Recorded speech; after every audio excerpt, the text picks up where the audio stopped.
भारतीय लोक कथाओं में इच्छाधारी नाग या नागिन पौराणिक आकार बदलने वाले जीव हैं। ये शिव के महान भक्त हैं। पुराने ग्रंथों के मुताबिक इच्छाधारी नाग नागिन वे होते हैं जो इंसानी रूप में धरती पर घूमते हैं। हालांकि वह किसी भी वक्त सांप का रूप धर सकते हैं। ऐसा भी माना जाता है कि इस तरह के इच्छाधारी सांप कोई भी रूप ले सकते हैं और सबके बीच सामान्य इंसानों की तरह रह सकते हैं। भारतीय सिनेमा में भी इन पर कई फिल्में बनाई गई हैं। इन फिल्मों में दिखाया जाता है कि एक इच्छाधारी नागिन कैसे पवित्र मणि की रक्षा करती है और अपने दुश्मनों से बदला लेती है। तो मैं अब उम्मीद करता हूं कि आप जान गए होंगे कि आखिर नाग नागिन होते कौन हैं। तो अब समय जाया न करते हुए घटना पर आते हैं। दोस्तों, आज हम बात करेंगे नागमणि से ही संबंधित एक घटना के बारे में। ये हम सब जानते हैं कि नागमणि का संबंध नाग और नागिन से होता है। नाग नागिन जिनके प्रेम की अक्सर मिसालें दी जाती है, एक सच्ची घटना आज हम आपको बताने वाले हैं, जो कि बिहार के दरभंगा के एक गांव में घटित हुई, जो कि जंगल के बिल्कुल करीब बसा हुआ है। इसी गांव में हिमांशु और अंकुश नाम के दो व्यक्ति रहते थे। दोनों के बीच काफी अच्छी दोस्ती थी और दिन के समय दोनों ही बकरियों को चराने के लिए जंगल में जाया करते थे। इस जंगल में एक इच्छाधारी नागिन अपने नाग के साथ रहा करती थी और अपनी नागमणि की रखवाली किया करती थी। एक बार हिमांशु की एक बकरी घने जंगल में चली गई तो हिमांशु ने अंकुश से कहा कि तुम आज मेरी बाकी बकरियों को लेकर घर वापस चले जाओ और मैं अपनी इस बकरी को जंगल के अंदर से ढूंढकर वापस आता हूं, जो शायद जंगल में थोड़ा अंदर चली गई है। उधर नागिन भी अपना भेष बदलकर तथा मनुष्य रूप धारण कर नाग को नागमणि की रक्षा के लिए छोड़ गांव के भ्रमण के लिए निकली हुई थी। जब हिमांशु अपनी बकरी को ढूंढते हुए उस जंगल में पहुंचा तो पेड़ के नीचे बने बिल में से उसे तेज रोशनी दिखाई दी। उसे लगा कि कोई कीमती हीरा या फिर आभूषण उसके नीचे छुपा हुआ है, तो उसने उसी पेड़ की टहनी को तोड़ा और एक बड़ा सा डंडा बना लिया और उस बिल को जोर जोर से मारकर तोड़ने लगा। उस बिल को तोड़ते समय हिमांशु बहुत तेजी से डंडे से वार कर रहा था, जिसमें से दो चोट नाग के बिल के अंदर मौजूद नाग पर लग गई और नाग ने इस समय अपना दम तोड़ दिया। जब हिमांशु ने मरे हुए नाग को देखा और उसके पास तेज चमकती हुई मणि को देखा तो वह समझ गया कि वह चमकती हुई चीज और कुछ नहीं बल्कि नागमणि है। उसने पहले नाग को डंडे से हिलाकर देखा और यह सुनिश्चित किया कि नाग मर गया है या फिर जिंदा है।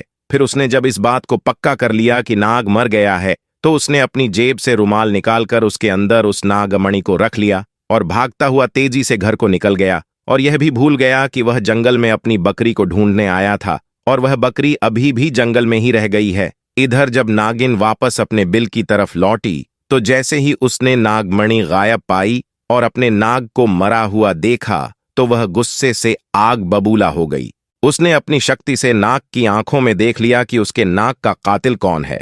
हिमांशु ने अब एक बहुत बड़ी गलती कर दी थी। उसने नाग के मरे हुए शरीर को वहीं जंगल में छोड़ दिया था। अगर वह नाग के शरीर को उसी समय जला देता तो शायद नागिन को उसके बारे में कभी पता ही नहीं चलता। उधर हिमांशु बहुत खुश था क्योंकि उसे दुनिया की सबसे शक्तिशाली चीज मिल चुकी थी, यानी नागमणि मिल चुकी थी। हिमांशु जब घर पहुंचा तो सबसे पहले उसने नागमणि अपने हाथ में पकड़ी और यह इच्छा जाहिर की जो बकरी जंगल में खो गई है वह मुझे वापस मिल जाए। तो दोस्तों, चमत्कार हुआ। अगले ही पल वह बकरी उसके घर के दरवाजे के बाहर खड़ी थी। हिमांशु यह सब देखकर बहुत खुश हो गया। उसने नागमणि की सहायता से अपने घर को भी बदल दिया और अपने गांव का सबसे अमीर इंसान बन चुका था और वह भी केवल और केवल नागमणि की मदद से। अपने नाग की हत्या का बदला लेने के लिए नागिन आग बबूला हो उठी, परंतु वह विवश थी क्योंकि हिमांशु के पास उसकी नागमणि जो थी और वह तब तक हिमांशु को नुकसान नहीं पहुंचा सकती थी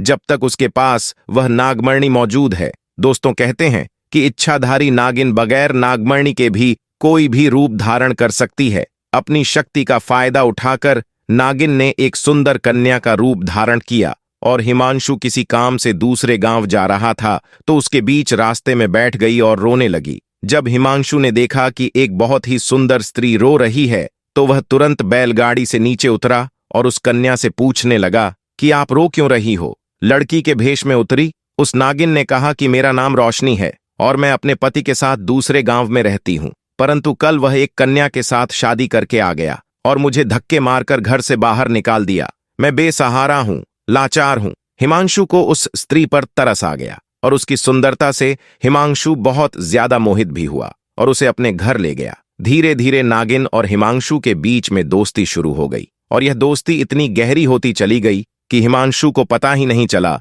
कि कब वह उस स्त्री के प्यार में फंस चुका था। एक दिन हिमांशु और रोशनी यानी वह नागिन दोनों घूमने के लिए गए और एक जगह एकांत पाकर रोशनी ने हिमांशु से पूछा, तुम्हारे गले में यह चमकती हुई चीज क्या है? तो हिमांशु ने बोला, अरे कुछ नहीं, एक साधारण सा आभूषण है, मुझे बहुत अच्छा लगता है इसलिए मैं इसे गले में पहनता हूं।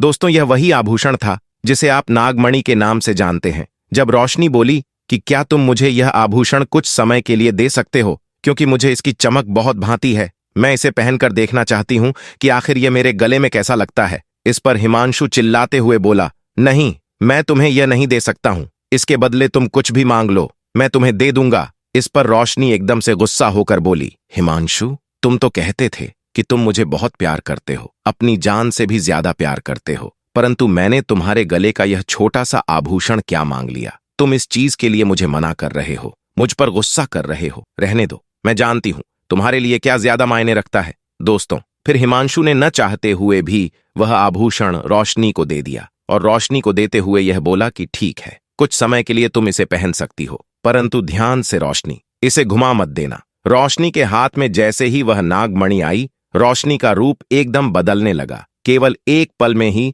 वह एक सुंदर स्त्री से एक भयानक नागिन के रूप में परिवर्तित हो गई। उसका चेहरा बिल्कुल नाग सा हो गया। उसने कई बार हिमांशु को डसा और 10-10 कर उसे मार दिया। नागिन का बदला पूरा हो चुका था। दोस्तों, उसने अपने नाग का बदला ले लिया था।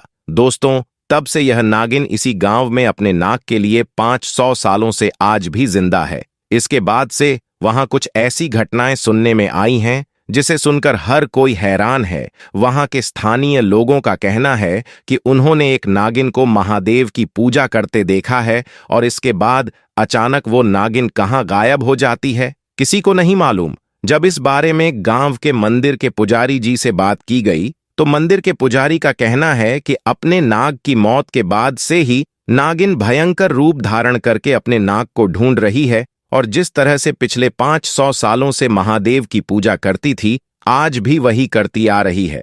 नागिन इस मंदिर में आती है और भगवान शिव से अपनी प्रार्थना कर बिना किसी को नुकसान पहुंच जाए चली जाती है। आज भी लोग कहते हैं कि तकरीबन 500 साल से नागिन इस मंदिर में रह रही है। तो दोस्तों, कभी भी एक नागिन के नाग को मारना नहीं चाहिए। आपको यह घटना कैसी लगी कमेंट सेक्शन में जरूर बताएं। दोस्तों, वीडियो को लाइक और शेयर करना ना भूले। चैनल को सब्सक्राइब करके बेल आइकन को प्रेस कर दे। मिलते हैं एक नए वीडियो के साथ, तब तक के लिए आप सभी का धन्यवाद।